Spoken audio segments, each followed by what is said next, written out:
Good morning, students. Class 8. I am Vijay Kumar Jha. This time, I am going to teach your literature lesson 2.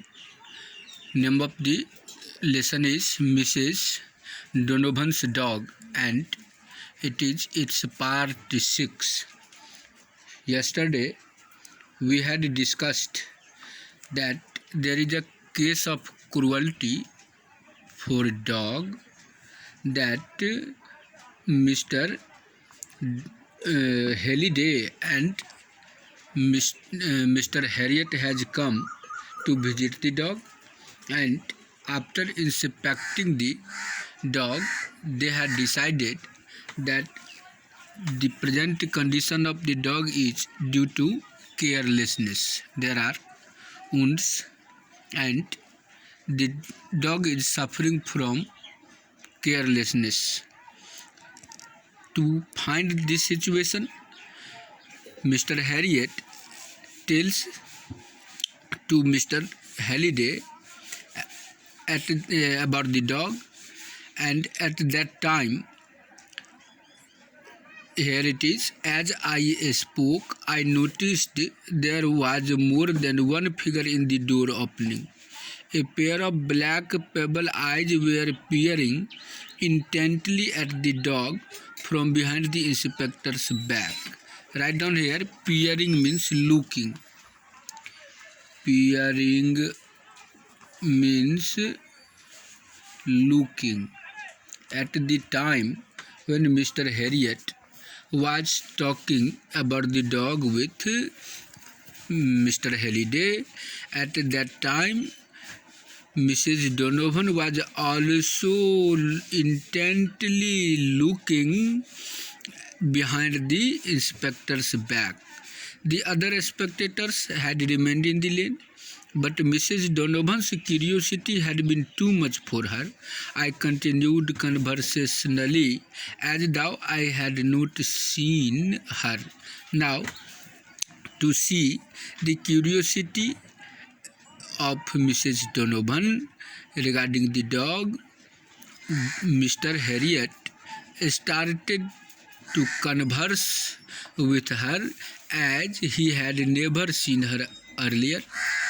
You know what this dog needs, first of all, is a good shampoo to clean up his matted coat. Now, Mr. Harriet proposed at that time among them that the most need for the dog is good shampoo to clean up his matted hair. Coat means C-O-A-T. Coat means hair. Dog's hair. Dog's hair. Halliday told her. Yes, and then he wants a long course of some really strong condition powders. Mr. Halliday suggested that the dog has need of some strong condition powders also. What is that? The inspector looked startled. After this, the inspector became surprised. There was no doubt about it. I said, it is the only hope for him, but where are you going to find such things really powerful enough? I mean, I sighed and straightened up. Well, I suppose there is nothing else for it. I had better put him to sleep right away. I shall get the things from my car.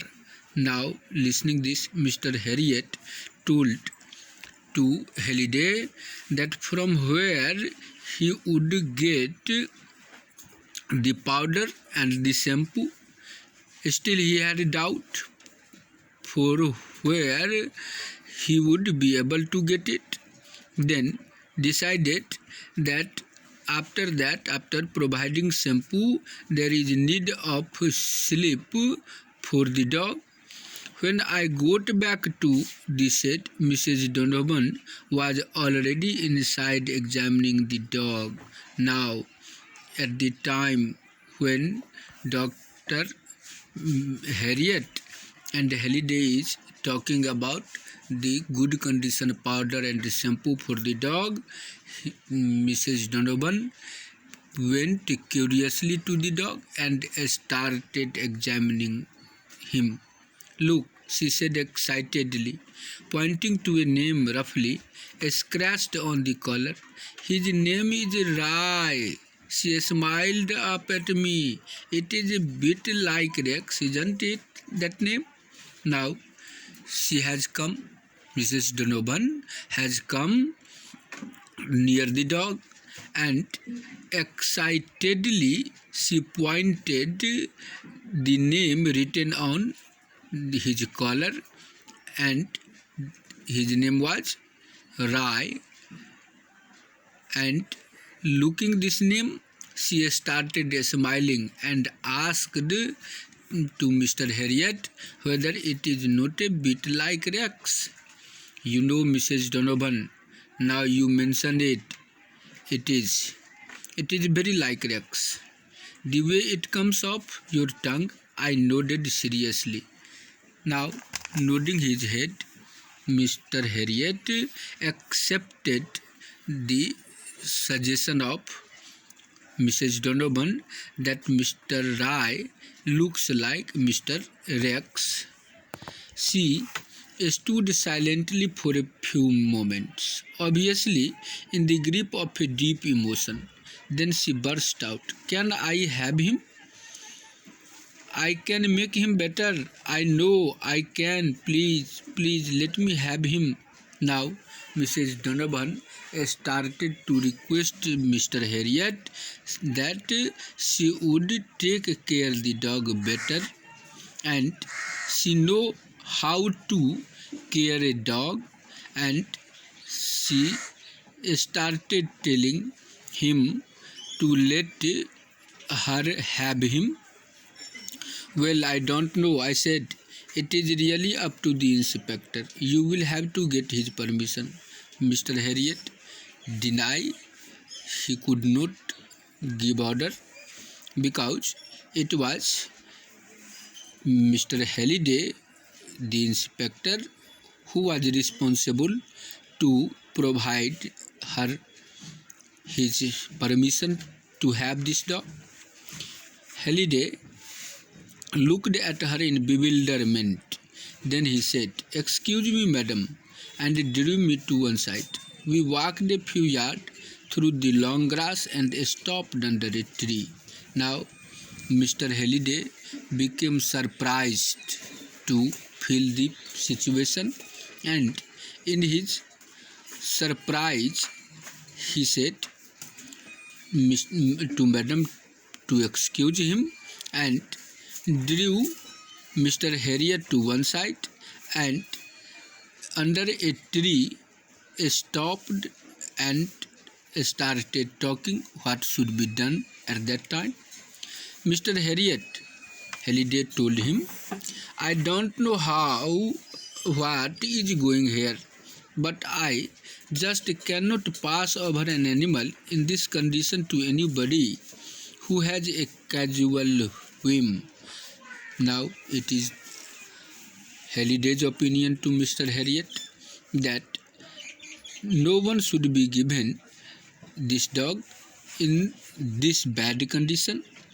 The poor beggars had one bad break already. I think it is enough. This woman does not look like a suitable person.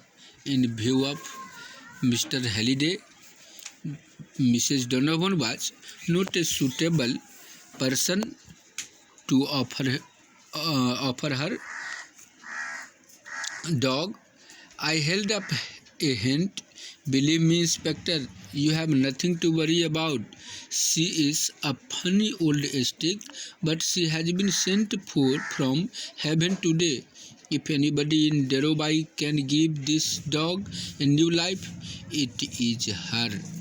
Now, in this paragraph, Mr. Harriet assured Mr. Halliday to believe him, and she looks like old and funny.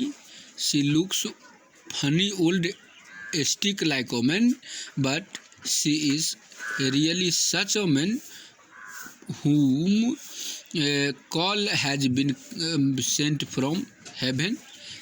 Mean, if anybody can take care in Dhirubhai, can give a new life to this dog in Dhirubhai Lane, it is she. Halliday still looked very doubtful, but I still don't get it. What was all that stuff about him needing shampoo and condition powder? Now, after telling this also, Halliday was not sure about this woman. Now, Mr. Harriet asked him what to do about the needing shampoo and condition powder. Oh, never mind about that. I will tell you some other time. What he needs is lots of good grub, care and affection, and that is just what he will get. You can take my word for it. Now, never mind about that.